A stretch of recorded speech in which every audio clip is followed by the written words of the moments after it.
Welcome to Royal Legacy, where we will explore the rich athletic history and deep family connections of BYU sports. Join us as we honor the past, celebrate the present, and look forward to the future of the BYU Cougars. Here's your host, Lauren McLean. How's it going, everyone? I'm Lauren McLean, and welcome to Royal Legacy, where we dive deep into the family connections of BYU sports. This week, we're revisiting a past episode of another BYU sports podcast that I host, Her Why. I interviewed former BYU gymnast Rebekah Bean Ripley, where Rebekah shares her journey from competing on the mat to creating inspiring content for over 155,000 followers. Just a note, this interview was recorded in January of 2025. Thanks for listening, and Royal Legacy will be back next week with a new episode. Rebekah Bean Ripley, thank you so much for being here with me, Rebekah. I'm so happy to be here. Thanks for having me. Or Bean. We just talked about this, and I want you to tell everybody. So some people call you Becca, but some people call you Bean. Where did Bean come about? Obviously, it's your maiden name. Yeah. But why did you want people to call you that? So I was always called Bean on my gymnastics team growing up. And then a lot of people called me Rebekah in high school.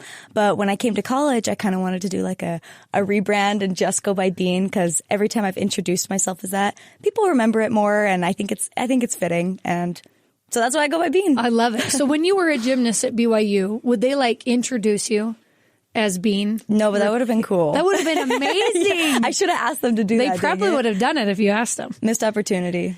You were a gymnast at BYU from 2019 to 2023. Yeah. And now you are a content creator with over 155,000 followers on Instagram. Yeah. Whoa, that's crazy. What does a day in a life look like as a content creator? You know, it's honestly different every day. It's definitely been a learning curve, deciding to make this be my job, you know? When I first did the gymnastics, the Barbie routine is kind of when I started getting a following on social media. And I kind of just decided to run with it and see where it would take me. And like I said, every day's been different, but a day in the life, I guess, looks like I wake up, I usually eat my breakfast, and then I go to the gym, I go to Vasa. And then I coach gymnastics as well. And then usually either before or after I coach, I'll do gymnastics in the gym that I coach at, and I'll put my little tripod up, put my phone on, I'll film some videos. Sometimes it's an educational video about gymnastics. Sometimes it's about your mental health in gymnastics. And sometimes it's just me playing around, but it's really, really fun. And I feel really lucky to be able to do what I do. So who are the type of followers that you have? Do you have a lot of girls and women that are gymnasts or used to be gymnasts? Yeah. Is that mostly your following? Yeah, actually, it's a good mixture of both. A lot of my followers are young gymnasts, which is why I really, really love being able to do this as a job, because I do really feel like I can make an impact on these young gymnasts, you know? Mm-hmm. I've gotten so many messages from, I don't know if I tore my ACL and my meniscus in my knee so many times. And I've had so many young gymnasts and moms of gymnasts reach out and tell me I've made a huge impact in their daughters' lives, or I've given them hope. And it just makes me so it feels very rewarding. I feel very lucky to be able to make that kind of an impact. So cool. And you also recently worked on a short film. I did. Can you tell me a little about that project and how you got involved with it? Yeah. So all of my friends from BYU doing advertising at BYU, we all continue to work together because we love it. And my friend, he's the writer and director, and we just kind of like to keep doing these passion projects together, and it just makes me fun. It's definitely a hobby and a passion project, but I don't know, maybe one day I could get paid for it. Sorry, I touched the mic. What was it like? Because just in this little time I've spent with you, you seem like you're very charismatic and that you don't really thank you. Get nervous in front of the camera. Was it kind of nerve-wracking doing that project? Were you one of the actors in it? No, I wish. You just were on the production side. Yes, which is so interesting because I love being in front of the camera. I was like, you need to be in front of the camera. It's actually my dream to be an actress, let me just say. But for these projects, we've actually done 3 short films together, and I've worked as the production designer and the art director. Wow. Just all the behind the scenes stuff. That's what I did at the BYU Ad Lab, is I worked as an art director. And it's just making sure the scene looks set, making sure it looks pretty, working with the actors and actresses to make sure they look ready. And yeah, it's really fun. And you've always had a love of art. Is Love that it. right? Oh my gosh. Creativity, it just makes me so happy. And I feel like I can put that in, every different area of my life. I can do it in the production side of things and content creation and And I don't know, painting. I love to paint too. Yeah, I was going to ask you, what's your favorite kind of art? Is it painting or just like any kind?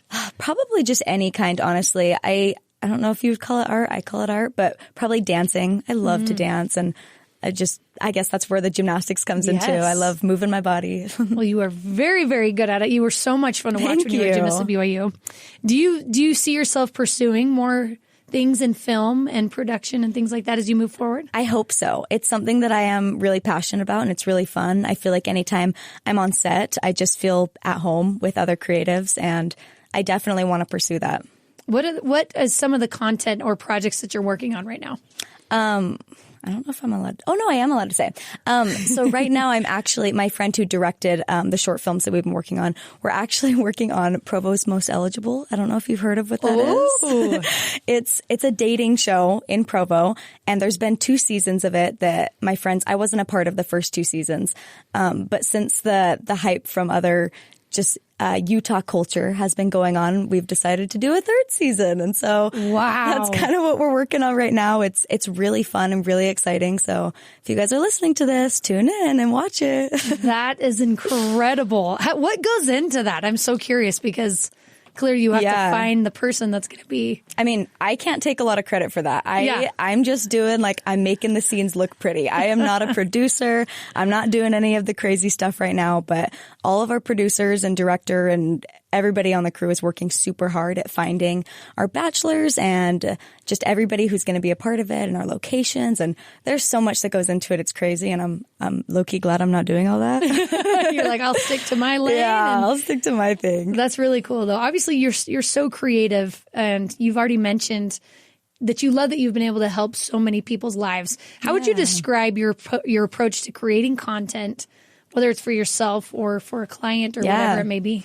I mean, when I'm doing it for myself, the way that I have to look at it is I kind of have to say it's not that serious, because I don't want it to become something that's overly stressful. Like, obviously having a following can be stressful, and I feel like there's pressure, but I kind of have to breathe and be like, it's not that deep. Just make content. The only thing that I can control is making the content. I can't control how many likes it gets, how many comments it gets, or anything like that. So I really just have to focus on making good content and let it go. See what the world has to offer after that. I think that's a really good perspective, because mentally having that many followers could kind of start to mess with you, right? Because you start to care so much about what other people think. So was that kind of your way of separating that? By telling yourself, this isn't a big deal. This is just for fun. Yes. Well, and I am very, very lucky because my followers are pretty much all supportive and kind. I know there's a lot of people that get a lot of backlash on the internet, and I'm really lucky to not be somebody that gets a lot of that. I mean, at least not right now, but I get a little bit of that, but it's more so that I can create content for fun and continue to enjoy it, So I got to make that distance from it. Yeah, makes sense. Yeah. What would you say are some of your tips for someone that wants to create a social media presence like you have? Just start. Like I said, it's not that serious. Just post that video. You've been thinking about it. Just do it. You're literally never going to know what's going to come of it if you don't try. And all of my friends, I always tell my friends, everybody should be trying to make money on social media. Yeah. If you're capable and able to, why not try? Right. Worst thing that's going to happen is you're going to post that video and no one's going to see it. Oh well. Who cares? And it's just fun. I think that's great advice. What are some of the projects in your social media career that you're especially proud of? Ooh, that is a good question. Honestly, probably just continuing with gymnastics. It was kind of a weird transition after graduating. There's this whole loss of identity moment. Who am I without this sport? What am I? What am I going to do? And it took a long time to be like, you know what? I can still do it. Even though I'm not doing it at a collegiate level, it's something that I'm still so passionate about, and it's something that I want to keep sharing with the world, So I'm really proud that I've been able to continue doing that even when I don't have a coach pushing me to do it. It's just all on myself. I would say that's been really fun and challenging, but definitely something I'm proud of and want to continue. And we'll get into that, what you mentioned a little bit later of having to find your identity post-sports. Oh my gosh. We're going to get into that. I can't even imagine. I know a lot of athletes struggle with that. Yeah. Balancing a career with everything else you have going on has to be kind of difficult sometimes. Yeah, definitely. How do you stay organized and motivated to keep going? I'm not going to lie. Some days it's hard. Being your own boss, it's really, really difficult. You know, there's nobody saying, hey, you need to wake up at 6 and you need to go to morning weights. Nobody's telling me what my schedule is and what to do. It's all self-motivation, which there was a good period of time where I really felt like just down on myself. I didn't know what I was doing. I felt really, really lost and confused.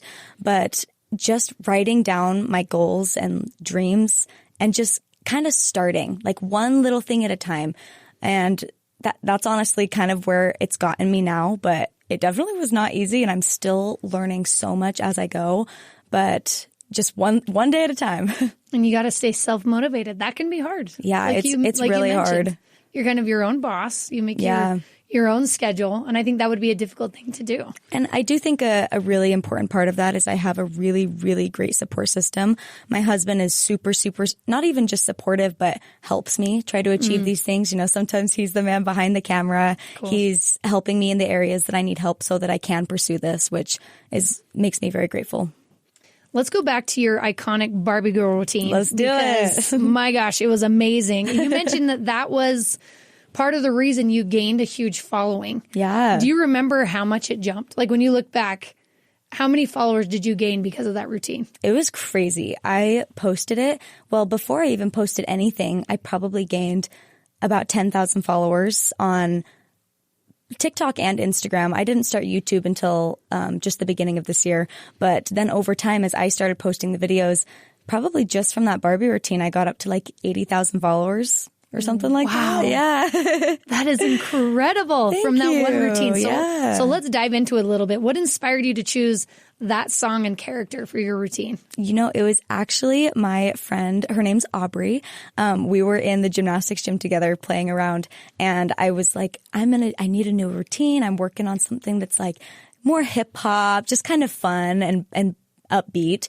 And she was like, oh, you know, my favorite routines are the ones with a theme. And I was like, yeah, but I don't know what I would do. And she threw out the idea to do Barbie. And I literally remember in that moment going, wait, I could definitely do that. Like, I'm 100% going all in with that. And I remember I went home and I started finding just different songs that I could mesh together from, we have Barbie Girl, we've got Diamonds Are a Girl's Best Friend. There's like a bunch of just like very iconic, like bubbly pop music. And I just felt so inspired. And, also the way my body moves is I'm really sharp. And I was like, oh, I could do this Barbie thing. I could do that. And here we are. And we got it. And it was incredible. Did you choreograph it yourself? I did. Wow. With Brogan Evanson's help as well. Like, the way that I approached it was, you know, I'm thinking I'm going to choreograph the whole thing. And then there's holes, you know, where I'm like, I'm stuck here. I've got like these parts that I need. And, you know, we kind of collaborated and worked together to just finalize it and make it look really polished, which took a long time, actually. I'm sure it did. It's a difficult routine. And you just nailed it. And I want to know the first time you had to perform that, because I mean, you basically choreographed it. You came up with the idea. It's very unique. Were you really confident in it, or were you like, oh boy, here goes nothing, you know? You know, it's hard to say because I was definitely very nervous, but not because I wasn't confident in the dance or the idea, but it was also because this was the first time I'd competed after 3 knee surgeries. Yeah. That was where most of it came in, because I'm the girl on the team that hasn't competed in 3 years. And I'm not just trying to come back and do a routine. I'm trying to come back and do a very put myself out there routine. I'm trying to perform as a character, something I created from my own self. And so it was really nerve-wracking. I was really nervous that I would get some judgment from just teammates or anyone being like, I don't know, who does she think she is? Like, she hasn't even competed ever. But I'm so glad I went for it, because it's really put me where I am today, and it makes me very grateful. What an incredible debut for yourself. Oh my gosh, Were you surprised when it resonated with so many people? Yes and no. I was surprised that it happened so quickly. It was the very first meet I had competed in 3.5 years, and that's when ESPN posted it, and I was like, what is going on? Like I wasn't ready for it. That first competition actually was not my best performance because I was so nervous. I remember I actually almost threw up right before because I was so nervous. But yeah, definitely surprised in that area for sure. Oh my gosh. Gymnastics is something I feel like that a lot of parents will put their kids in at the beginning to get them familiar with their bodies. It's such a great introduction to sports and just movement, right? How did you get started in gymnastics? Just like what you said. My mom and dad put me in gymnastics and I just fell in love with it. There was actually a long period of time where I didn't want to fully commit to it because it was such a time commitment as you get older. But my parents were so amazing at just letting me do it because I enjoyed it. There's a lot of parents and their kids where they just feel so much pressure to continue and, they end up growing to resent the sport and not look forward to going. But my mom actually was like, man, you're going a lot. You sure you want to keep doing this? This looks hard. And I was like, yeah, I love it. And I think that's the reason why I love gymnastics so much, because there wasn't external pressures. It was just truly because I loved being there and I loved doing gymnastics. I think that's a lesson to a lot of parents out there because Absolutely. It's hard, I think, when you see your kid that you're like, all this talent, right? You're like, you could be so good at this. To not put some of that pressure. So kudos to your parents for just letting it be something fun. And definitely a balance, like I think about one day how I want to do that with my kids and definitely want to do what my parents do. But, I was the kid that did love it. Yeah. What do you do with the kid that truly maybe is in the middle? Do you say, hey, let's keep going? Or do you say, no, you can pull back? There's definitely a balance and it's hard. We'll see how I deal with that in the future. Good luck, because being a parent is really hard. Those are hard choices you have to make. At what point did you decide, like, okay, I'm going to take gymnastics seriously. I want to take this to the next level. Yeah, so there's different areas of gymnastics. There's like your traditional route, and then there's a route called like Excel, which is basically a program that's just a little bit different than the normal route. It's a little bit more based on having fun. It's a little bit less serious, I would say. And that's where I fell in love with gymnastics. I did the Excel program because I loved it and I didn't want to come to gymnastics 25, 30 hours a week. And I remember this is when I was thinking of potentially quitting because I was like, I just want to play with my friends. And ultimately I decided not to. And in that moment, that's when I was like, okay, now I'm going into these levels. This is when it's time to commit. I'm going to go all in. And I just remember that my brain kind of switched that day. I was like, I'm going to commit to it and see what happens. And it went well. And that's kind of hard for a kid because you do want to spend time with your friends and probably becoming very good at gymnastics. You have to put so much time in. Yeah. So was it kind of the other gymnasts just become your best friends because you're putting so much time in it, or how does that work? Definitely. Your teammates are your friends forever, and the gym is like your second home. And honestly, it was amazing. There's definitely sacrifices, like some family vacations that I couldn't go on, some school clubs that I couldn't be a part of, but oh my gosh, so worth it. So many lifelong friends that have come from gymnastics and just things that you'll never forget, you know? Did you play any other sports or were you just all in on gymnastics? It was pretty much all in gymnastics. I did do a lot of dance growing up and some track and field, but that most of that stopped by the time I was in like 9th grade. Yeah. And then I really just hit it hard with gymnastics. When it came time to choose a college, what made you choose BYU? BYU was actually my first choice forever. My parents both went to BYU. Grandparents went to BYU. Kind of a family thing. Yeah. And that was always what I knew. My dad is such a hardcore BYU fan, and he literally the biggest BYU sports fan in the whole world. So sometimes I think I'm the favorite child because I went to BYU and I did a sport. But yeah, it was always the place that I wanted to go, and I came to a BYU gymnastics camp, and the coaches liked me, and they offered me a scholarship, and I guess the rest is history. I actually came from a gym in St. George where they were more of a new gym. I was their first athlete to go to a college. So there was a lot of learning. I didn't know a lot about the recruiting process and kind of how to go about it. And I do think a lot of that was luck that I was able to come to a camp and get the attention from those coaches because I didn't really look at a lot of other schools. I had some visits with SUU and just other communication with other schools, but I really put all my eggs in one basket, and I got really lucky just not knowing what went into it as an athlete. Looking back, there's a lot I would have done differently just to go to other colleges to see like what their recruitment looks like, see what the campus looks like. But I would never change the fact that I came to BYU. Yeah. I just think that a lot of that was luck, and I'm very grateful for that. And hindsight is 20/20, right? Like hindsight is 20/20. You just live and learn. You mentioned the rest is history. Let's talk about that history at BYU. You had some tough moments here at BYU, especially with injuries. Yeah. What was that experience like for you, both physically and mentally throughout your career? The only word that comes to mind is just heartbreaking. Like, all your dreams come true. I came to the school. It was my dream forever. College gymnastics was always a dream, and I finally did it. And I remember I trained my freshman year, and actually when I came to BYU, the first thing they told me before I even stepped foot in the gym was that I had to quit because I had a back injury. And it took the entire summer. I was absolutely devastated. I thought that I would never do gymnastics again. And ultimately I had a bunch of doctor's appointments, and they ended up clearing me, but it took the whole summer. And I trained that year. As a freshman, I made lineup in 2 events, and I was competing, and only 4 or 5 meets into the season, and I tore that ACL. And surprisingly, it hurt for like 20 seconds. And I was like, oh, I'm good to keep going. Yeah. But when I heard the news that it was an ACL tear and that it would be a year recovery, I was heartbroken. And right after that, I was heartbroken, but also super determined, which is one thing that I did want to talk about is expectations when it comes into an injury recovery, because I went into this being like, I'm going to defy all the odds. I'm going to be the best athlete ever and recover in half the time.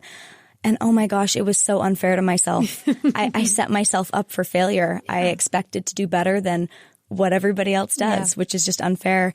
And ultimately, it took me the full time to recover, and I didn't make it in time for the next season because it takes a year to recover, which put me in the middle of the second season. And then right after that, I tore my ACL again. And that was when I was really heartbroken. I just couldn't believe that I had already missed 2 seasons and I was going to miss a third because I needed to recover from the same thing and do it all over again. And then I finally recovered from that. It took about 1.5 years for the second one, just to fully get back to sport, because that second tear is a little bit more literally wear and tear on your body. Yeah. And I finally recovered and made it back into a lineup where I actually did debut my Barbie routine one time. And then the next day I tore my meniscus in practice. Oh my goodness. And so it was another recovery. And when I recovered from that one, it actually put me in summertime, which the rest of my injuries I had to recover through summer. So I never had that preseason to get ready to compete. So after the meniscus tear, this was my first time to have a preseason, which made the difference of the world. I actually had time to keep up with everybody else and not feel like I was just playing catch up the whole time. Yeah. But yeah, finally recovered from that. And, I got that clunky knee brace. She's my ride or die. And, the thing that I did there was I tried to take, easier said than done, but tried to take away those external pressures and just really focus on enjoying the moments I had left with gymnastics, whether it ended good, bad, or ugly. Even if I had another ACL tear, as much time as I had left, I was going to enjoy it. And so that's what I did. And ultimately, I think it made me healthier physically and mentally. And then I had a full gymnastics season, which was crazy. I could not believe that I got to compete every single meet. It was like a dream come true. Wow. And this was all on the same knee? All on the same knee. I know, it's Your so annoying. Poor knee. Oh my gosh. She's doing good now, though. Good. I'm so glad. What advice do you have for people and your followers that are going through similar things, and hopefully not to that extent, right? 3 injuries on the same knee right in the middle of your seasons. What advice do you have for those people that are struggling mentally and physically to get through it? It's so hard. There's so many things that I could say just about how to just recover physically and mentally, but you have to go through those pains and you have to feel your emotions. You can't push them down or shove them aside or try to ignore them. You really have to feel them. And then when it comes to, like I said, those expectations, have realistic expectations, but also goals, and really, really celebrate those little things. Like the first time you can straighten your knee all the way, or if it's your elbow or your wrist, celebrate those small victories and try to focus on what you can control. Because I remember those that first ACL tear and a little bit of that second ACL tear, I was just focusing on everything outside, like what scores am I going to get? What are other people thinking of me? Just things that were not in my control that just, makes your brain spin and spin, and it's so stressful. But when I finally relaxed and said, I don't care what scores I get.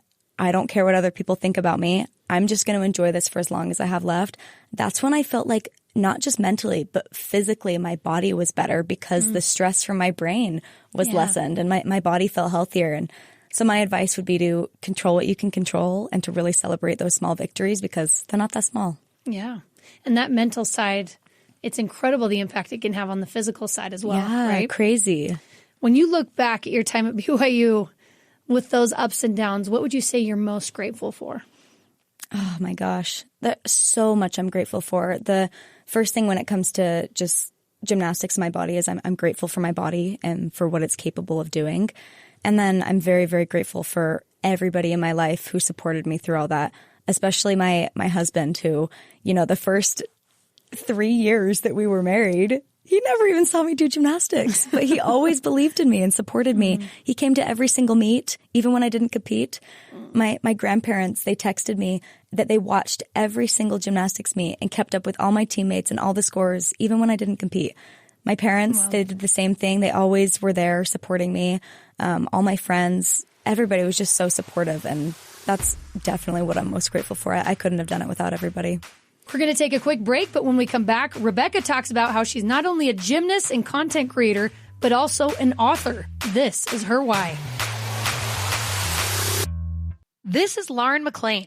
Last season on Deep Blue, we heard inspiring stories from many amazing BYU athletes, coaches, and personnel, including BYU quarterback Gary Bohannon, who's from a small Arkansas town, and how he went from Baylor to BYU and what it's like playing for his son. BYU quarterback Jake Retzloff talks about how one class prevented him from beginning his playing career as a UTEP minor and what it was like playing his last 4 games under tough conditions. Join us for this season, where you'll find more great Cougar stories, including football players Tyler Batty, Darius Lassiter, Chase Roberts, and Hinkley Ropati. And BYU basketball head coach Kevin Young talks about how getting fired was a pivotal moment in his life and his journey to BYU. Catch Deep Blue on the BYU radio app or wherever you get your podcasts.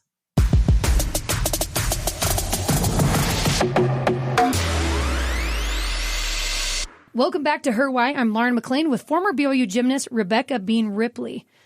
I saw your post on Instagram about how you said your sport doesn't define you. Yeah. And that's something a lot of athletes struggle with, which we were mentioning before.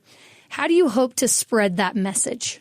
Well, man, that's probably the biggest message that I hope to spread. That's what my entire book is about. And it's that your sport doesn't define you, literally exactly the sentence that you just said. And that's because the way that I like to explain it is you need to be able to define yourself by things that can't be taken away. Because when I was doing gymnastics and I had that ACL tear, gymnastics was taken away. Yeah. And that's when that identity crisis hit. And I was like, oh my gosh, who am I? Like, I felt worthless. I felt sad. I felt like a nobody. And that's when I really had to do a lot of just soul searching, I guess, to figure out who I am and to realize that I need to define myself with characteristics that nobody can take away, like being kind, being compassionate. Yeah. Those are things that make you who you are that can't be taken away like a sport can. Yeah. Your book is called More Than an Athlete, My Injury Recovery Story. When did you know that that was something that you wanted to do? So in the BYU Ad Lab, which is, I did the advertising major at BYU, they encourage you and you're actually always supposed to be having a passion project that you're working on at all times. Once you're done with one passion project, you move on to the next. And this time I was really thinking of something that I could do to incorporate my creativity and my athletics. And I thought, what a better way than to make beautiful photographs and take beautiful stories from my friends and my peers and put it all together in a book that can, I don't know, hopefully help other people if people have been reading it. What was the process like of creating that book? Yeah, so the first thing was to find the athletes. And I reached out to a lot of the coaches. I reached out to people that I knew, tried to get just some recommendations of people that they knew who might be interested in this.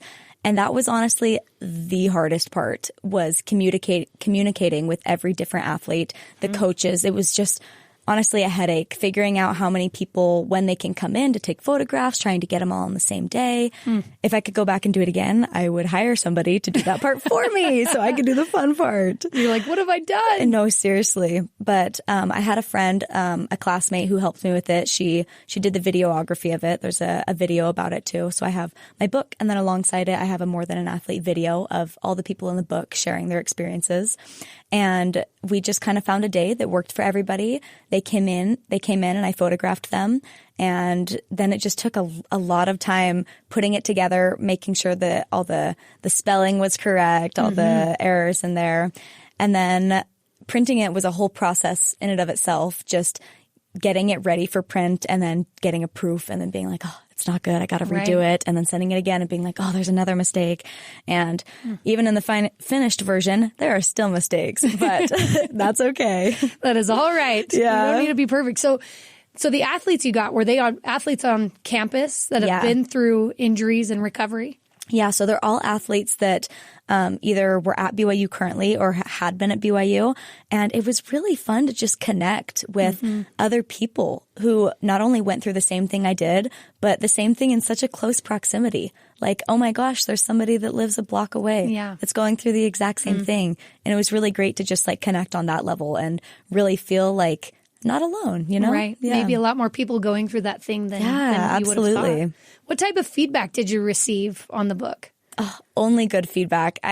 So the book actually, I never fully made enough to be able to sell them, which I kind of still want to do. And I'm kind of regretting that because it was just a passion project and I was so busy. I didn't end up printing more. I only printed 10 and they were all beautiful, big, hardbound copies. But I had so many people asking me if they could purchase them. And I ended up saying, I don't know if you would want to because it cost about $50 a book to print. Yeah. And most people don't want to pay $50 for a book. I would not pay $50 for a book unless it was like, I don't know. But yeah, so I do at some point, hopefully if I can get to it, I would love to make a smaller version, maybe not hardback so it can be cheaper and more accessible for people to purchase. But yeah. So incredible you did that. And you're close friends with Anissa Alvarado. She's my best friend. Yeah. Yes. And she also faced her own injuries. How did you two support each other through your challenges? So you know what's crazy is we got surgery on the exact same day. Really? Crazy. But this was like, she was a year behind me. This was before she came to BYU, but we had surgery on the exact same day, my first ACL surgery. And it's so comforting to have another person who's going through the same thing, and you can really not only push each other, but be there for each other when you're feeling down and feel like you're not alone. You both worked on a body positivity campaign together. We did. Is that right? Yes. Share with me what inspired that collaboration and how it all came about. So this one actually came from one of my classmates from the BYU Ad Lab. Her name's Ashley Hale, and she's a singer and songwriter, and she created this beautiful song about being more than a body.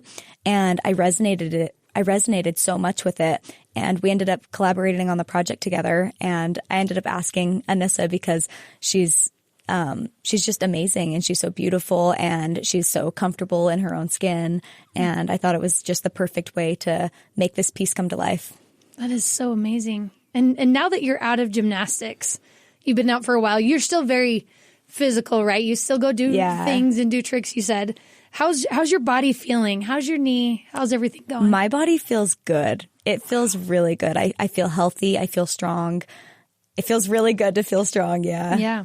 Was it really hard to step away from gymnastics to kind of put aside, because you're still involved in the world, you're coaching, you can create some of this content with gymnastics, but the competitive side of gymnastics, was that something that was hard to step away from? To be honest, it is still something that's really hard. I would say even with everything that I'm doing, the piece that I miss most is performing, getting ready for that competition, you know, getting your hair and makeup done, like going in front of a crowd of thousands of people. I ache for that like every single day, which is why I'm trying to find ways in my social media. That's a way that I can get that. But I'm hoping to find another avenue where I can perform like that again, because there's definitely a big period where I was like, this just sucks. You know, like I really want this again. Yeah. There's nothing like that high, right? That pushes you. It's the nerves and the butterflies and all that. Yeah. It's very hard to recreate. Yeah. Sometimes the content feels a little mundane on some days because, you know, there's no competition that I'm working up towards. It's sometimes a little bit daunting to be like, what am I doing this for? You know, but that's when I take a step back and all the things that we've already talked about, just inspiring the people that follow me and the young gymnasts. That is why I do it. But I definitely do want to find another avenue where I can perform because I really, really miss that. And that's why you're going to become an actress. I hope so. I decided it for you. That's what you're going to do next. That would be so cool. My last question for you is, how would you say, and this might be a hard question to answer, but how would you say gymnastics has shaped who you are today? I mean, everything that we just talked about, every part of who I am has come from gymnastics, honestly. Like, it teaches you so much grit and determination and perseverance. And also it's taught me so much gratitude. Like, I think that senior year when I finally had a gymnastics season, it was so much sweeter because I didn't have it for so long. It made it that much more amazing. And I've just learned everything from gymnastics. Honestly, it's been so challenging, but also so rewarding. And I wouldn't change anything about my gymnastics story. I'm here with Rebekah Bean Ripley, former BYU gymnast and content creator. Rebekah, or Bean. I want to call you Bean now. Call me Bean. Thank you so much for taking the time. You're incredible. I can't wait to see what you do next. Thank you so much. Thank you for having me. You bet. Thanks to Annie Robinson and Sydney Simpson for producing this episode with senior producer Cleon Wall. Her Why is a production of BYU Radio.